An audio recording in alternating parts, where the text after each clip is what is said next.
This story is inspired by the real case of Laci Peterson, 2002, California, USA. The following images are AI-generated to illustrate the events. It was Christmas Eve of 2002 in Modesto, California. The streets glowed with holiday lights, and neighbors bustled with preparations for family gatherings.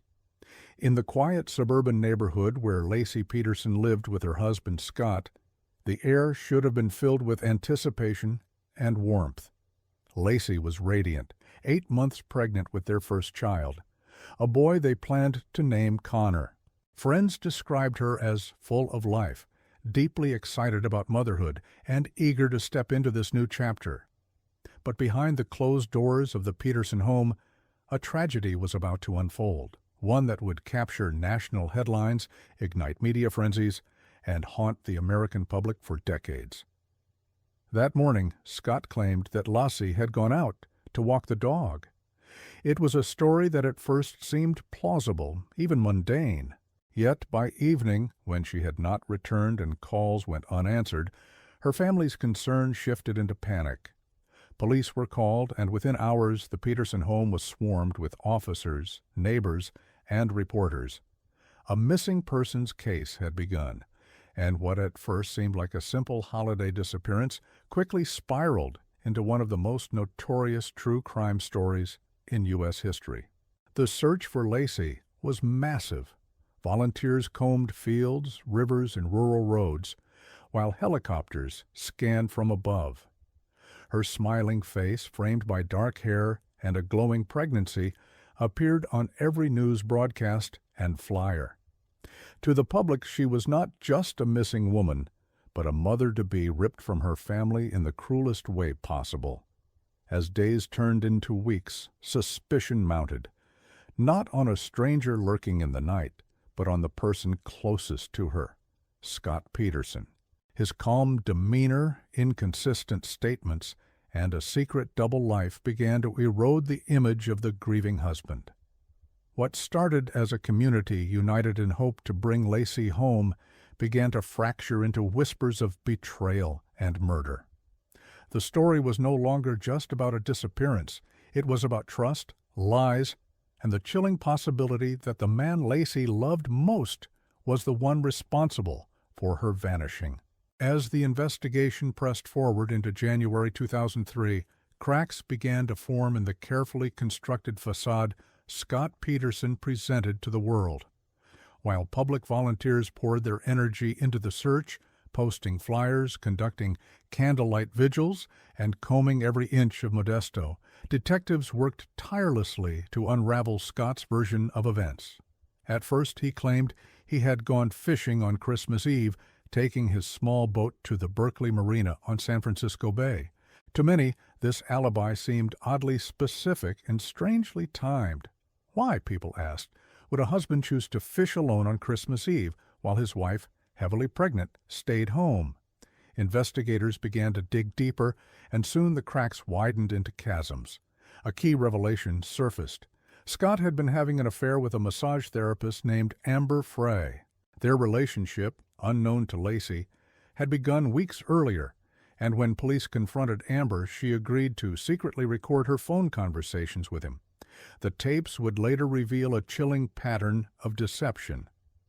Just days after his wife vanished, Scott told Amber he had lost his wife, painting himself as a grieving widower, long before Laci's disappearance had even become a presumed tragedy.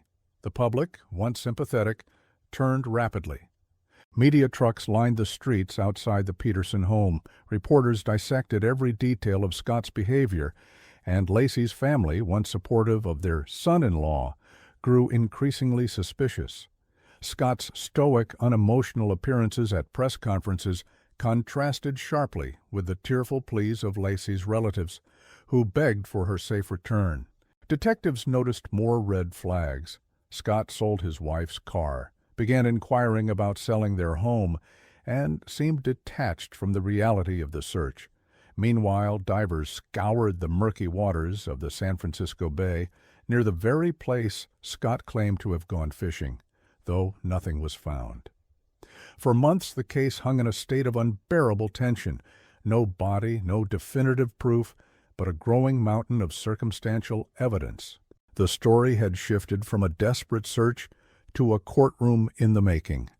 And at the center of it all was Scott, whose mask of innocence appeared thinner with every passing day. By April 2003, the fragile hope that Laci Peterson might still be alive was shattered forever.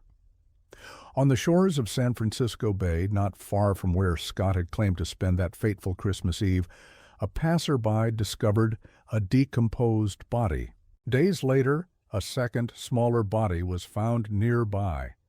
A tiny, fragile form that investigators believed to be Connor, the unborn child. The discoveries were horrifying, yet they confirmed what many had already suspected. Laci and her baby had been murdered. Forensic analysis suggested that both bodies had been in the water for months, their condition consistent with the timeline of Laci's disappearance. Almost immediately, public outrage turned into fury directed at Scott Peterson. For many, the location of the bodies near his alibi site was not coincidence, but damning evidence. Detectives wasted no time. On April 18th, Scott was arrested in San Diego. The details of his arrest painted a picture of a man on the run. His car contained thousands of dollars in cash, camping equipment, multiple cell phones, and his hair and beard dyed in an attempt to disguise himself. To the media, it looked like a desperate escape plan. To prosecutors, it was confirmation of guilt. The news exploded across television screens nationwide, dominating headlines. Scott was charged with the murder of his wife and their unborn son, a double homicide that would soon fuel one of the most sensational trials of the decade. As Laci's family mourned, holding funerals that gripped the nation, the case became a true crime spectacle, dissected in living rooms and newsrooms alike. Everyone had an opinion. Was Scott a cold, calculating killer who saw his wife and unborn child as obstacles to his freedom? Or was he an unlucky husband, ensnared by circumstantial evidence and public outrage? The trial promised to be a battleground not only of law but of perception, where the smallest detail of Scott's behavior could tilt the scales of justice. The trial of Scott Peterson began in 2004, and from the very start, it felt less like a court proceeding and more like a national drama broadcast for all to witness. The prosecution, led by District Attorney Rick DiStaso, painted a picture of Scott as a man living a double life, one in which his wife and unborn child stood in the way of his desires. They emphasized his affair with Amber Frey, playing hours of recorded phone calls in which Scott shifted seamlessly between feigned grief and romantic promises to his mistress. To the jury, these tapes revealed not only deception, but motive. The pursuit of a new life unburdened by fatherhood and marriage. The prosecution argued that Scott lured Laci into a trap, killed her in their home, and transported her body to the Berkeley Marina, where he cast her into the bay during his supposed fishing trip, though no forensic evidence tied him directly to the act. No blood, no weapon. The circumstantial case was devastating. Meanwhile, the defense, led by attorney Mark Geragos, fought to dismantle the narrative. They pointed to the absence of physical evidence, the lack of eyewitnesses, and the possibility that Laci had fallen victim to strangers. Geragos argued that media hysteria had already condemned Scott in the court of public opinion, making a fair trial nearly impossible. But Scott himself did little to help his cause. His flat affect, lack of visible grief, and evasive answers only deepened the jury's suspicions. Reporters filled the courtroom, capturing every glance, every pause, every headline-worthy phrase. Outside, crowds gathered, chanting for justice for Laci and Connor. The atmosphere was electric, charged with emotion, and at times it seemed as though the entire nation was seated in the jury box. Each witness, each piece of testimony was dissected endlessly on television panels and nightly news programs. By the time closing arguments approached, the trial was no longer just about evidence. It had become a referendum on character, trust, and betrayal. When the jury finally withdrew to deliberate, the nation held its breath. Weeks of testimony, emotional recordings, and heated arguments had boiled down to one question: was Scott Peterson guilty of murdering his wife and unborn son? Inside the deliberation room, jurors weighed the lack of direct forensic proof against the mountain of circumstantial evidence. The affair, the suspicious alibi, the discovery of the bodies near his fishing spot, and the image of a man seemingly preparing to flee. The recordings with Amber Frey carried particular weight, revealing a man who spoke of his wife in the past tense even before her body was found. After 7 days of tense debate, the verdict was reached. On November 12, 2004, Scott Peterson stood as the clerk read the words, "Guilty of first-degree murder for the death of Laci Peterson and guilty of second-degree murder for the death of baby Connor." Gasps echoed through the courtroom. Some jurors wept, while Laci's family clutched one another in tears of both sorrow and relief. Outside, crowds erupted in cheers, chanting Laci's name, as though justice had been delivered not only for her family, but for an entire nation that had followed her story. The case did not end there. In December, the jury recommended the death penalty, and Judge Alfred DeLucchi formally sentenced Scott Peterson to die by lethal injection. The sentence brought a sense of closure for some, but for others, lingering questions remained. With no direct physical evidence linking Scott to the act of murder, doubt simmered in quiet corners. Still, the conviction solidified the case as one of the most infamous true crime sagas in American history. It was a story that blended love, betrayal, tragedy, and relentless media spectacle, leaving behind a legacy of both outrage and fascination. In the years following Scott Peterson's conviction, the case continued to cast a long shadow over American true crime history. Media outlets revisited the story in endless documentaries, talk shows, and books, each dissecting the unanswered questions. How exactly did Scott kill Laci, and why? No murder weapon was ever found, and investigators could not definitively prove where or when the crime took place. What they did have was a compelling narrative, one of infidelity, motive, and opportunity that resonated deeply with jurors and the public alike. Meanwhile, Laci's family worked to preserve her memory, channeling their grief into advocacy for victims of crime and unborn children. Laws were strengthened in the wake of the tragedy, most notably the Unborn Victims of Violence Act, also known as Laci and Connor's Law, signed in 2004, which allowed prosecutors to charge criminals for harming or killing a fetus during an attack on the mother. Yet for Scott, appeals became his lifeline. His defense team argued that intense media coverage had tainted the jury pool, creating an environment where impartial judgment was impossible.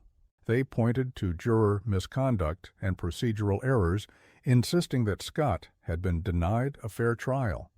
While the appeals wound slowly through the courts, Scott remained on death row at San Quentin State Prison, one of the most notorious facilities in the country. There, he lived in relative isolation while the world outside continued to debate his guilt.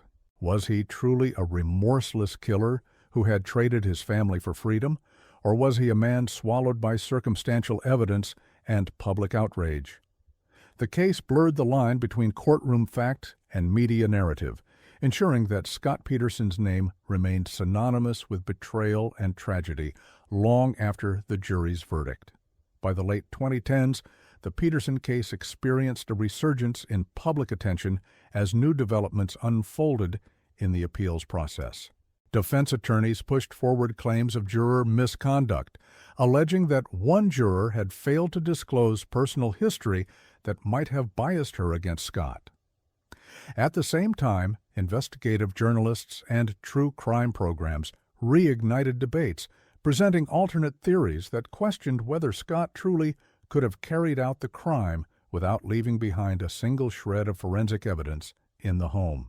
Supporters of Scott's innocence pointed to reported sightings of Laci on the day she disappeared, suggesting she may have been abducted by strangers, while critics dismissed such claims as desperate attempts to rewrite the narrative. The California Supreme Court reviewed the case, and in 2020, nearly 2 decades after Laci's disappearance, the court overturned Scott Peterson's death sentence. They cited significant errors during jury selection, but upheld his murder convictions. For Laci's family, the decision reopened old wounds, forcing them to relive the tragedy yet again. Instead of preparing for his execution, Scott would now face a new sentencing phase. In 2021, he was formally resentenced to life in prison without the possibility of parole, ensuring he would spend the rest of his life behind bars. Yet even with that conclusion, the case refused to fade. Documentaries, podcasts, and Netflix specials continued to dissect every angle, keeping the story alive for a new generation fascinated by betrayal and justice. For many, the Peterson trial embodied both the power and the pitfalls of a justice system shaped as much by media spotlight as by courtroom testimony. And for Laci's family, the endless retelling of their tragedy served as a reminder that closure was never truly possible. 2 decades after Laci Peterson's disappearance, the story continues to haunt America, not only as a tale of crime, but as a mirror reflecting society's darkest fears. It is the fear of betrayal by the person we trust most, the horror of innocence destroyed, and the chilling realization that evil can hide behind the face of normalcy. Laci was remembered as vibrant, kind, and full of promise, a young woman on the verge of motherhood whose life was stolen before she could embrace her child. Her family still gathers to honor her memory, ensuring that her legacy is defined not by her death, but by the love she left behind. For Scott Peterson, life inside prison walls has become permanent, his name forever etched into history as a symbol of deception and cold-blooded murder. To some, his conviction was justice served. To others, it remains an unsettling example of how narrative and perception can sway the scales of justice. The case sparked legislative change, inspired countless documentaries, and became one of the most studied true crime sagas of the modern era. But beyond the headlines, beyond the courtroom battles, lies a simpler truth. A young woman vanished on Christmas Eve, and a family was shattered. The Peterson case endures because it is not only about crime, it is about love lost, trust broken, and the relentless search for truth in a world where answers are never simple. Each retelling keeps Laci's memory alive while reminding us of the fragility of safety and the devastating cost of betrayal. And though the verdict has been written and the sentence sealed, the haunting legacy of Laci and Connor Peterson ensures that their story will never truly fade from the collective conscience.